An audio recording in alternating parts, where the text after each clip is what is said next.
That's it. Hey, this is weird, but if you're a girl, have you ever thought you were a guy? Or if you were a guy, have you ever thought you were a girl? For an instant? Not like sexually, uh, or, yeah, not sexually or anything like that, but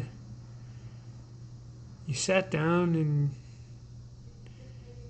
I imagine cross dressers think this way. I've met one or two of those. I've seen a lot on TV. Um,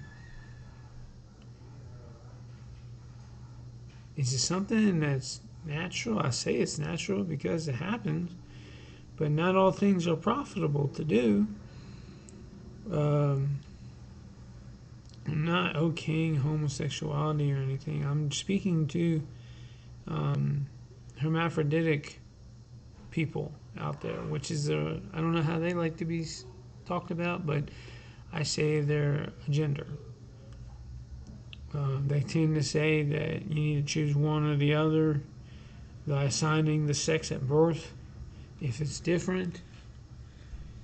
But I've just been doing some studies, and Jesus shared with me some things about the root chakra, which is the energy center at the base of your spine in the crotch region. And that was mentioned. It's very important when talking about men and women of Christ. There's a lot of talk in like Song of Solomon where the lovers talk about each other and how much they love each other and love sex with one another and all that. That's a big book that talks about it, about sex.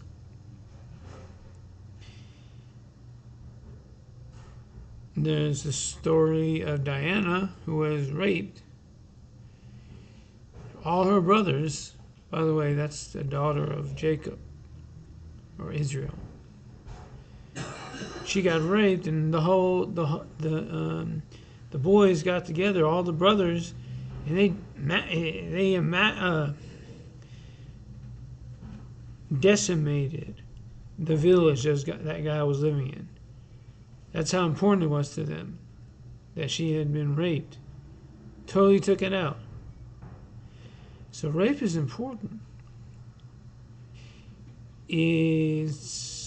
Not important, but it's a topic that needs to be shared. There's women rape. I've imagined all kinds of boy rape, boy girl rape, girl boy rape. But these things happen, and it has to do with a mix up of moral and anecdotal cause. What I mean by that is that sometimes someone else is to blame, sometimes the other person is to blame.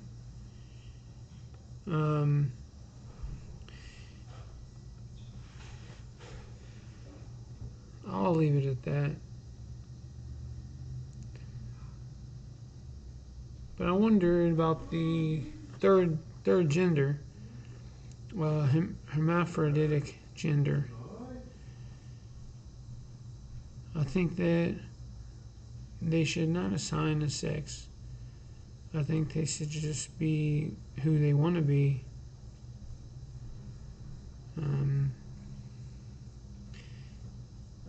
I guess that's why Jesus came, so he can answer all these questions. Not all things are lawful to do, but not all are profitable. So this is to the doctors out there and the hermaphrodites. What should we do? I have no place in the debate, really. It's just amusing. I have a PhD in mechanical engineering, so don't quote me on any kind of medical questions. But just something I wanted to say because God was telling me about the human sex organ reacts for any happy emotion. So there are those out there that may or may not be misconstruing all that. What I'm trying to say is, I think what's what needed to be said, God said. Amen. Hallelujah. Wait.